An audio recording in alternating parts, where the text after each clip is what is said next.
अगर आप चाहते हैं मुस्कान म्यूजिक का गाना सबसे पहले आप तक पहुंचे, तो हमारे चैनल को सब्सक्राइब करें और बेल आइकन दबाना ना भूलें। मुस्कान म्यूजिक प्रेजेंट। प्रेम से बोलिए सरस्वती मैया की।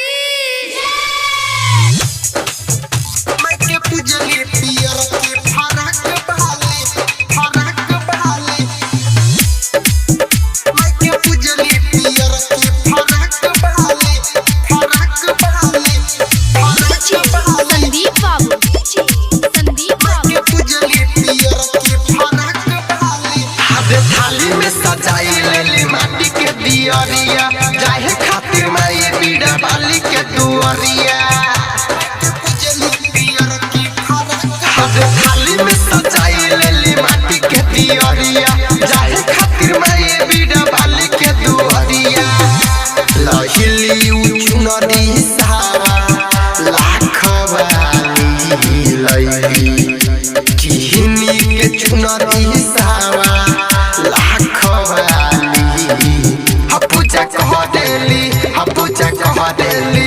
पूजा कहली पियर की फराक बहाली, माई के पूजली पियर की फराक बहाली, पूजा करेली पियर की फराक बहाली।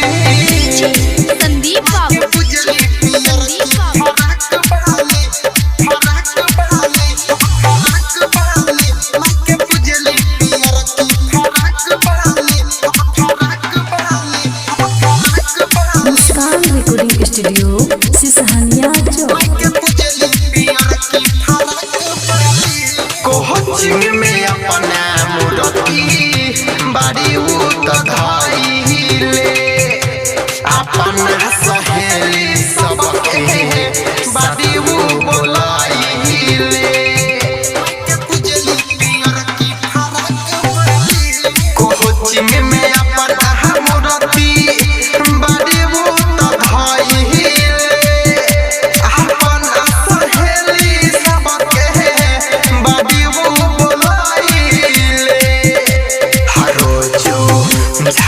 झूरा चाली लंबा नाकवाली रोजो, झारा झूरा चाली लंबा नाकवाली।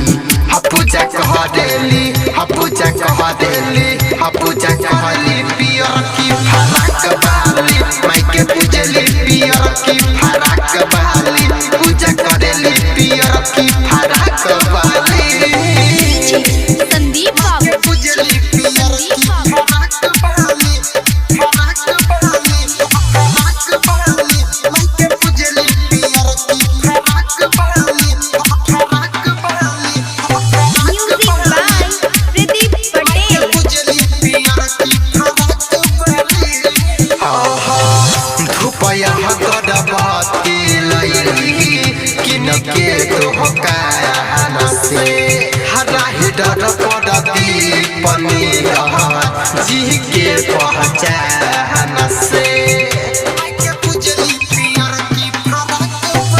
धुपया गड़बती लइली किन के दोकान से, राही डर पड़ती पशु जी के पहचान से।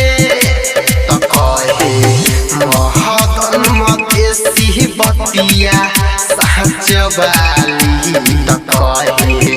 महदन मदेशी बतिया सहजवाली।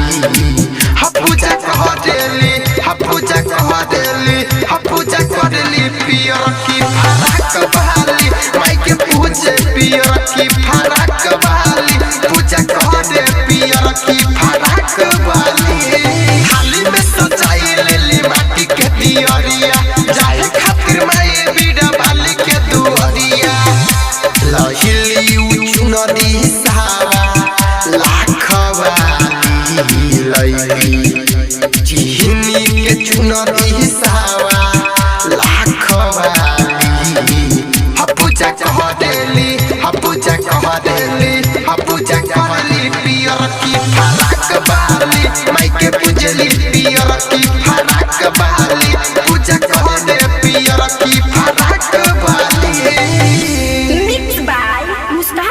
स्टूडियो सिसहनिया चौक कलैया।